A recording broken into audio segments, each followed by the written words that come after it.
This is where business ideas and passions turn into profit. Whether you're dreaming of becoming your own boss, but don't know how to get started, or have already started a side hustle and wish to grow it exponentially, your host, Victoria Wieck, can help you turn your passion-based business ideas into profit. Welcome to Million Dollar Passion. Here is your host, world-renowned jewelry designer and home shopping TV celebrity, Victoria Wieck.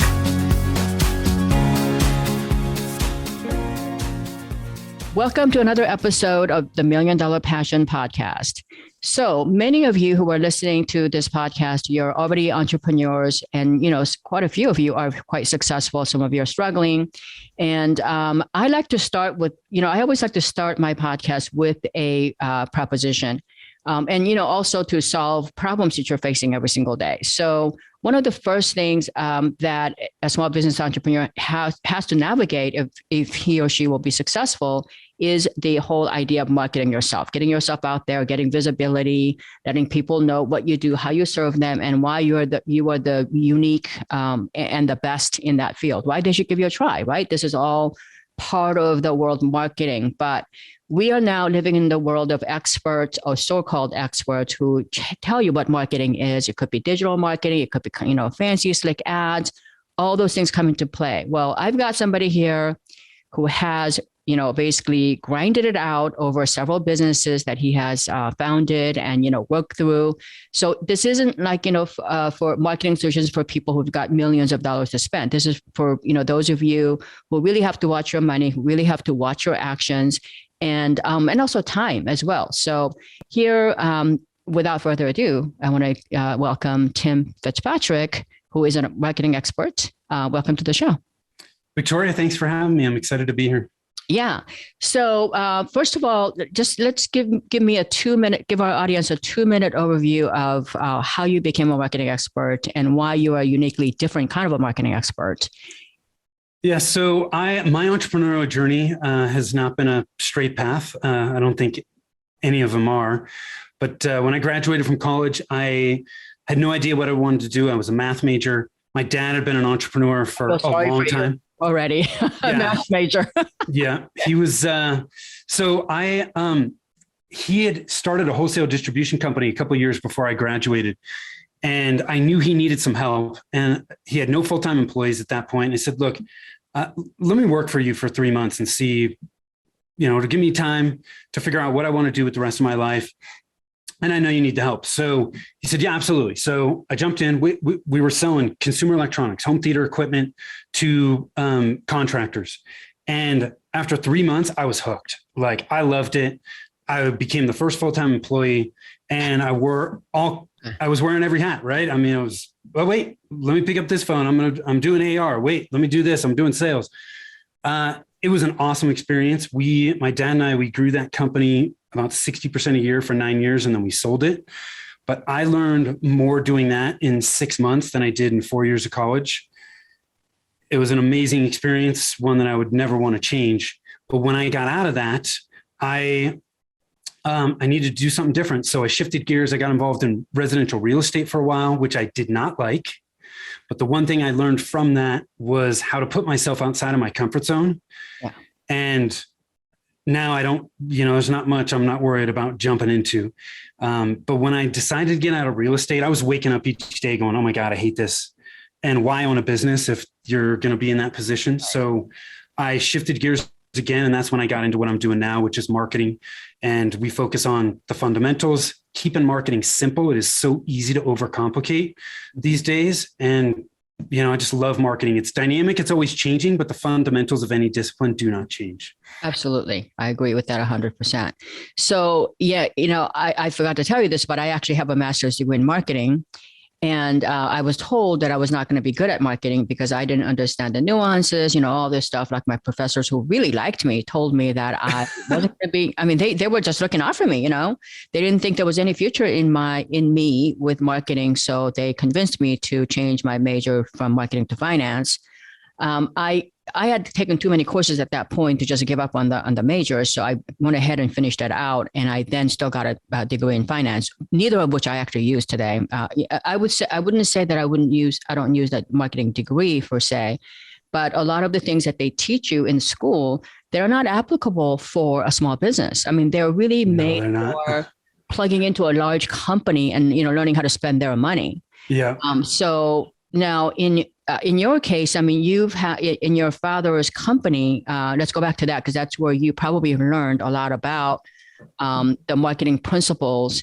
Now, we, in this day and age of all the slick, the buzzwords and all the new trends in marketing that comes and goes, I would say, like you said, the basic principles of marketing really don't change over time, because human beings, like, how they emotionally react to something, react to a word or a message, or how they feel about how somebody touches you, in terms of the wordings, or whether you do it digitally or TV, or in person, they don't change. We haven't, all of a sudden become some sort of an animal. You know what I mean? Yeah. So first of all, in your opinion, what is marketing, if you have to describe it simply, and what are some of the principles, and why are the principles important? Going back to those, the key principles, why is that important? So to answer your first question, what is marketing? Marketing to me is getting someone who has a need or a problem you can solve to know, like, and trust you. Right. That's it. We all buy from people we know, like, and trust. The job of our marketing is to get in front of those people, get them to know us, like us, and trust us, so that when that need or that problem they have that you can address becomes great enough and they raise their hand, they think of you. And then it's transitioning to sales. But when it transitions to sales, it's not a cold conversation. It's a warm conversation. Right. They already know, like, and trust you. That conversation then becomes so much easier. So to me, that's what marketing is. Why the fundamentals are so important. The easiest way for me to describe this is from a quote from Michael Jordan. And Michael Jordan said, "Get the fundamentals down and the level of everything you do will rise." I don't care what the discipline is. The fundamentals, they do not change. The fundamentals of shooting a free throw are the same today as they were 50 years ago, and they're going to be the same 50 years from now. Yeah. The fundamentals are immutable. The fundamentals lay the foundation for you to build the rest of your house from. Right. So when we look at the fundamentals of marketing, they're laying the foundation for you to build the rest of your marketing house from. If you skip them, you're building a house without a foundation, which is why you can have success skipping the fundamentals, but it's going to take a hell of a lot longer. You're going to waste time. You're going to waste money. And at some point, it is going to come crashing down. You're going to hit a ceiling that you absolutely cannot push through. A house without a foundation will stand up for a certain period of time. But when stuff goes bad, it's going to fall down and crumble. So there are plenty of people that skip the fundamentals. The biggest mistake I see is most people skip the fundamentals and get tactical immediately. You mentioned this, Victoria. There's all kinds of shiny objects in marketing. We see people just battling information overload. You need to be on Clubhouse. You need to do TikTok. You need to have a blog. You need to have a podcast. And it's like, oh my God, what the hell do I do? Yeah. There's so much information coming at me. I'm overwhelmed. I don't know what the next step is. That's why we need to get back to the fundamentals, because when you get the fundamentals in place, it helps you eliminate all that information. It helps you cut through the noise and outline what your priorities are so that you're not overwhelmed. You know exactly what you need to do and you have clarity, but you can't do that until you have the fundamentals in place. Okay, so there's quite a bit of information that you just unloaded there in that answer. It really is. Okay, so it's really interesting because my husband's in real estate and, he does commercial property. Well, he used to do commercial property. He actually retired. But it's interesting that we still build our houses, any structure, in the same way. Yes. You don't build a roof first. You know what I mean? You always start with the foundation, because without that foundation, if you build a great foundation, later on you want to add a second story, you can do that. You don't have a foundation. You don't ever start, building homes or anything else with the roof because it's more convenient or it looks like more shiny or what. It looks prettier. You're going to eventually end up having to go back. When you said you can achieve success skipping some of those foundations, but eventually the way you do succeed is you kind of stumble onto some of those basic principles, whether you like it or not, because some of the key principles have to be there. So, and we're going to get into the key principles in a minute. But what Tim actually said earlier was, when his definition of marketing is getting in front of your target audience and get them to, like you and trust you. So let's go back to that very, very basic principle in the first place. Is one of the first mistakes I see a lot of beginner entrepreneurs and those who succeed in the first 5 years actually kind of figure this out, which is identifying your target market in such a way that's too broad or too narrow sometimes, or, you can have the right product to the wrong people. You could have, the wrong stuff to the right people. So how would you describe, is there an understanding of how you can identify, when do you know when you really have your target audience nailed down? I think you have your target audience nailed down when you are working with people day in, day out that you love working with, that are profitable, that you get great results for. Okay. There are too many people that, as you mentioned, target too broad. Yeah. Unless we have an unlimited budget, we cannot target broadly.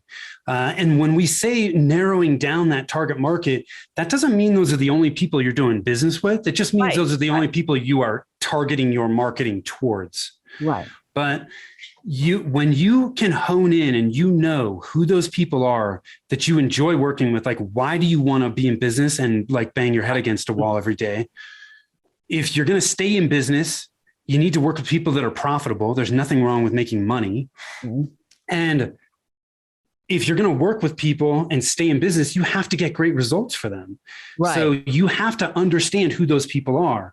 Now, initially, when you first start, it can be really hard to know that, right? Unless you have prior experience in the specific market that you're going into, it's really hard to target narrow. But what I think you need to do in that case is you need to do a little bit of research and get an idea of, based on what you know, who you believe is going to be best. And you need to take those assumptions and go out there and test them. Hey, based on what we know, we believe these types of people are going to be best for us. Let's get out there and start to market to those people. And once we start to have some success and we start to do business, then we can dig deeper and really hone in on it. And so a lot of the people that we work with have been in business for a while. Right. They have current and past customers. That's when you, to really hone in on your ideal clients, you look at the people that you've worked with and you ask yourself 3 questions that I already kind of gave away. Who do I love working with? Who do I get great results for? And who are our profitable clients? When you ask yourself those questions of the people you've already worked with, you end up with a subgroup of customers. Right. And it's that subgroup that now you can start to dig deeper in to look at the demographics, like what are the numbers around these people? More importantly, though, the psychographics. What are their thoughts, their feelings, the results they're looking for? What are their behaviors? And as you start to identify those elements, inevitably what happens is some commonalities, some smaller groups with commonalities come to the surface, and those are your ideal client types. So, I think that why is it that entrepreneurs, even experienced entrepreneurs, once they have a little bit of money, their first thing is to go out and try to broaden their target market? Okay. So, I try to tell, I do a lot of mentorship work. I do a lot of free speeches, workshops. I'm doing quite a bit of volunteer work. And when I work with, new entrepreneurs, they are so insecure about identifying their target market in such a narrow way because they feel like, oh my God, like if I target all women, am I going to have, like, for example, I sell jewelry. So if I say, every woman loves jewelry, well, great. But, I always tell people, try to think about placing a Facebook ad tomorrow. Okay. If somebody gave you free money and you had to place a Facebook ad and your target market is all women, what would it say? what would your ad say? Now, Yeah. it might say something like, oh, great, all of you love this stuff, and it's 25% off or whatever, because you can't identify a certain type of woman. But in my case, when I first started my company, I targeted working women because, I was the first generation of women who actually went outside the home and, had titles like director of marketing. We weren't in administrative capacity. So a lot of us left our kids at home, working, making good money. And we had to kind of stand out in a workplace that was very rigid. So my ad would have said, hey, this is great for, workplace where you can look polished. You can add a little femininity with, a lot of affordability. And, when you're done with that 10 years from now, you can pass it on to your children for heirloom piece. That was very targeted. So, by targeting working women. Now, by the way, working women had money. When you're staying at home as a stay-at-home mom and you're working on one income, the husband's income, and you're young, so husband's not making a whole lot of money yet because they're not at the peak. You don't have money, for one. And number two, you don't have that guilt feeling. Number three, you don't have a need. You don't have a need to go anywhere to look for jewelry or anything like that. So you're not buying anything. So identifying that working women in a corporate environment actually was the smartest thing you could do at that time. So a lot of times by identifying a target market that's narrow, will, narrow your marketing message. But the other thing too, is you also know where they hang out, so that you can find, you can connect to them quickly and less, with less expenditures. So, I love the fact that, these are like basic marketing principles that a lot of people, like so-called experts, don't talk about because there's no money in it. There's no money in it. So they won't talk about, it's like a lot of food, drug companies won't tell you, like if we find out tomorrow morning that spinach is a cure for the cancer, they're not going to ever talk about that because there's no money in it for them. Yeah. So a lot of your experts out there that are, doing these masterminds and everything else, they'll charge you all this money to come up with a new sleek campaign about the unique selling proposition, all this stuff. You really have to get down to the basics first. Yes. Understand who you're dealing with, who you want to do business with, and, how you can make money before you play with all these other, variables that come into play that can, amplify more, once you have those basics. Yeah. So your principle, in terms of your principles, is there any other nuggets you want to share? Sure. So you touched on this a little bit. Once you understand who the target market is, then you can determine where they hang out, where they congregate. That gives you, now you have a list of where you can be to get in front of the people that you want to attract, right? So rather than casting a line out into the ocean, seeing what fish you catch, you're casting a line out knowing exactly where you need to fish to catch those exact people you intend to work with, right? Super important. But so many people just go out there and just like, throw up over everybody, and it doesn't work. Your message, you touched on this as well. So the first fundamental is target market. The second is your message. How do you communicate your value and what you do? How do you gain their attention and grab their interest? You honed in on working women. The message to working women is a completely different message than to a mom, than to a stay-at-home mom. Yeah, totally. It's not to say that one is better than the other. Right. The message is different. And if you try to put that message for working women to stay-at-home moms, it's going to fall flat. It's not going to go anywhere. So when you're targeted and you know who you're going to attract and you understand them as well, if not better than they understand themselves, then and only then can you create a message that is going to get in front of them and grab their interest. Super important. And then the third thing is we gotta have a plan. Like, what's our plan going to be to get that message in front of those people? Too many people don't have a plan. And when you don't have a plan, everything looks like an opportunity. When I get an email that says, oh my God, you got to check out this newest marketing tactic. If you have no plan, you're like a squirrel chasing a nut and you just follow everything and you spin your wheels and you don't get consistent, repeatable results. And you just get overwhelmed because you can't sort through all the information overload. So you got to have a plan to get started. Yeah. I think that I hear this word about, when we talk about, I think it was Tim Ferriss that talked about the 1,000 raving fans. You don't need 10,000 people to like you on Instagram, especially if your customers are not on Instagram, right? If your customers, the TikTok could be like the new big thing. I got to tell you, if you're selling anything serious like marketing or even, expensive jewelry, TikTok is not your ideal customer. So you can get a lot of followers there, but it's completely useless. So you have to kind of figure out where your, ideal customers hang out and where do they actually engage with you.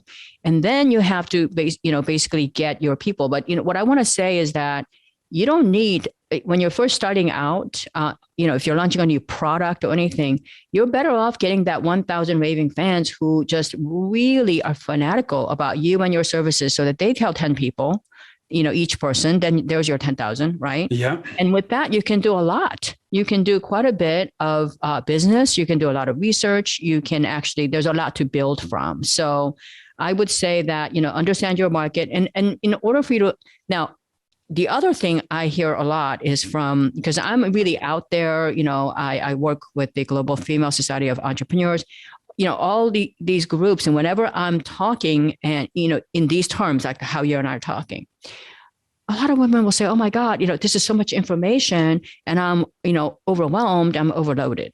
Okay? Yeah.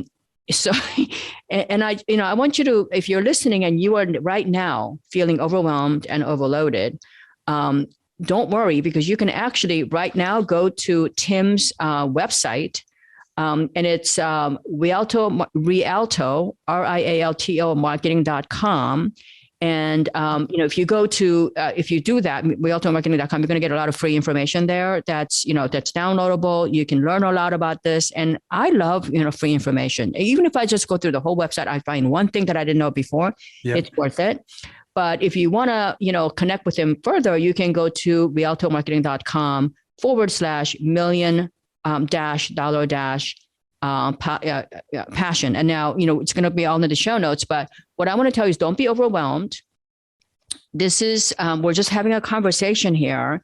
And when you go through all of Tim's materials and you actually narrow it down to actionable tips, because strategies are great, but without logistics and an action, real action that you take. I mean, any action you take in there in a certain order is going to help you more than just talking about strategy forever. So again, go to those actionable tips. And I say the easiest way for you to be unoverwhelmed, or, feel like you can kind of tackle this is doing your homework.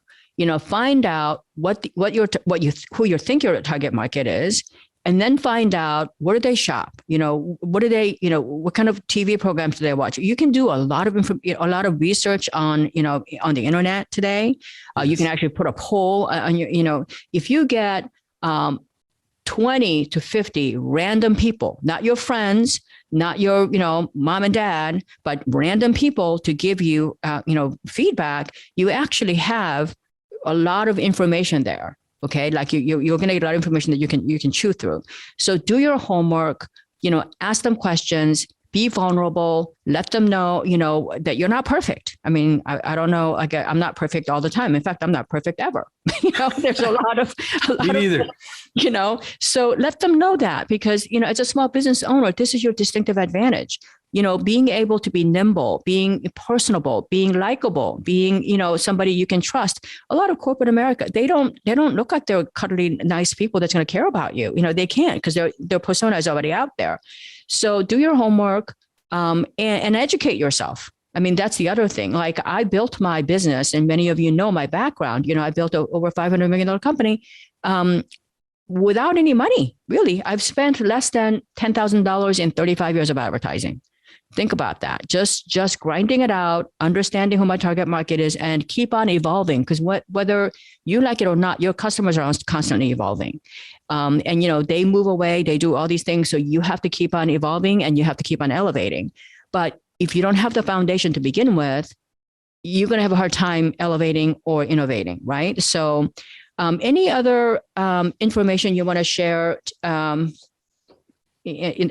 we're on this path of? Yeah, I'll I'll just add to one of the things you said, Victoria, which was just being overwhelmed. It is so easy to get overwhelmed as business owners. There are so many different things that we're working on that, it's very easy to fall into that place. One of the things that has always helped me there is focusing on the next measurable step. So right. When you look at the high level, there's all the detail and all these things you have to do. What's the first thing you need to do next that you can measure to get that much closer? And when you get that done, then you go to the next one and the next one. It makes it so much easier and less overwhelming. Now, one more thing I want to add to that is the reason why many small business owners, when I say small business, anybody who's doing like $5 million and under, you feel uncomfortable. You feel like this is a territory you don't know because you're bombarded with experts telling you all the marketing tactics, the trends, and what's working. And you don't feel like this is because most small business owners are they're very good tacticians and technicians on what they do. They're very passionate about their product. The marketing, the legal, the admin, these are all the stuff that they got to do, but they don't know it. And they think, can I really do this? So the answer is yes, you can. And you're better off doing it yourself than hiring somebody else because those other people don't know your business. They don't know your heart. They don't know your product as well as you do. You have to pay them to educate them. And, they got 200 clients. You really don't. So learn how to do it yourself. And when you do that, when you understand your business, when you understand your target, then you can hire an expert who's really fit for you, that you can work with, that is going to be surgical about your business, in your effort to, market and do whatever you have to do. And then to your point, I always say this, I always use this example.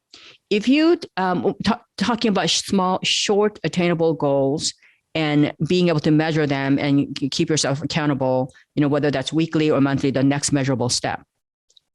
So, this is like the end of January. We're recording this in the end of January. This is probably going to be released at some other time in the future. But, every year, 75% of Americans have some sort of a weight loss goal in their New Year's resolution, right?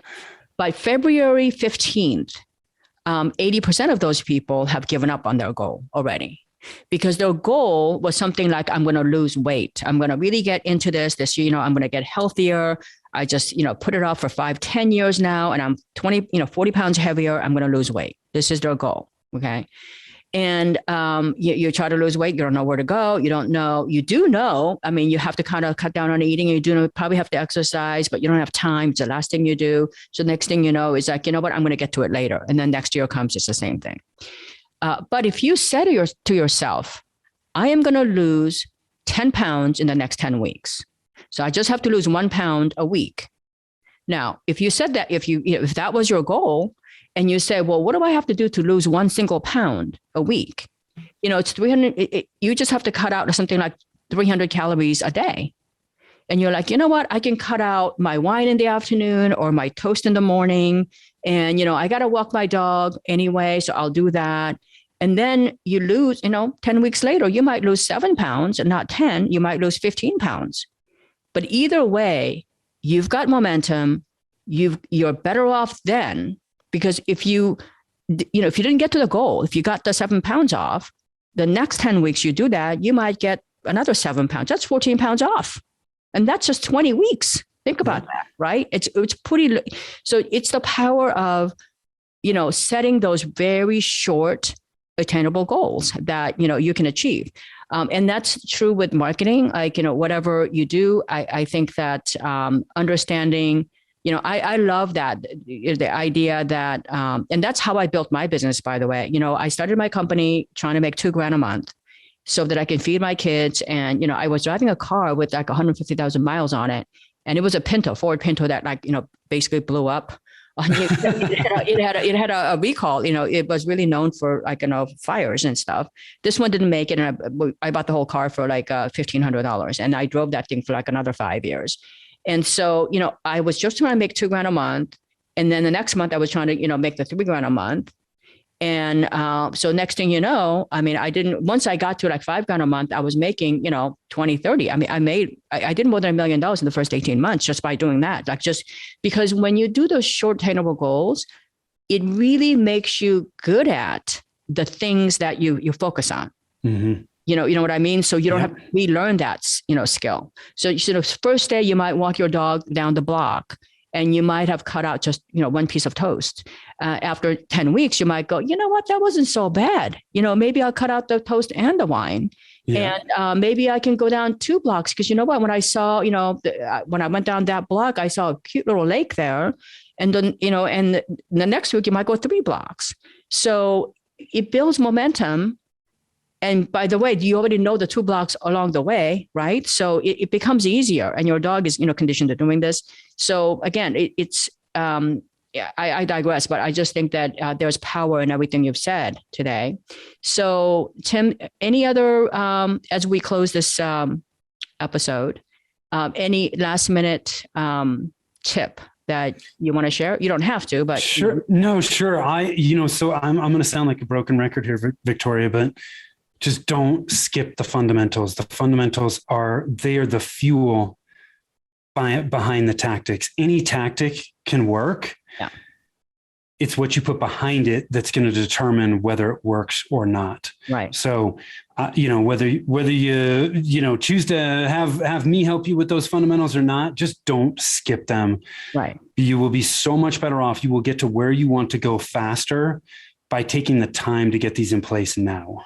Right. That's good. And how do people find you, Tim? Like the best place for people to connect with you and find you? With your community? Yeah. Our website at rialtomarketing.com is the best place. If you want to connect with me personally, LinkedIn is the best place for me. Okay. And at LinkedIn, it's linkedin.com/in/Tim P as in Paul Fitzpatrick. Okay. And that will all be in the show notes for those of you who are listening.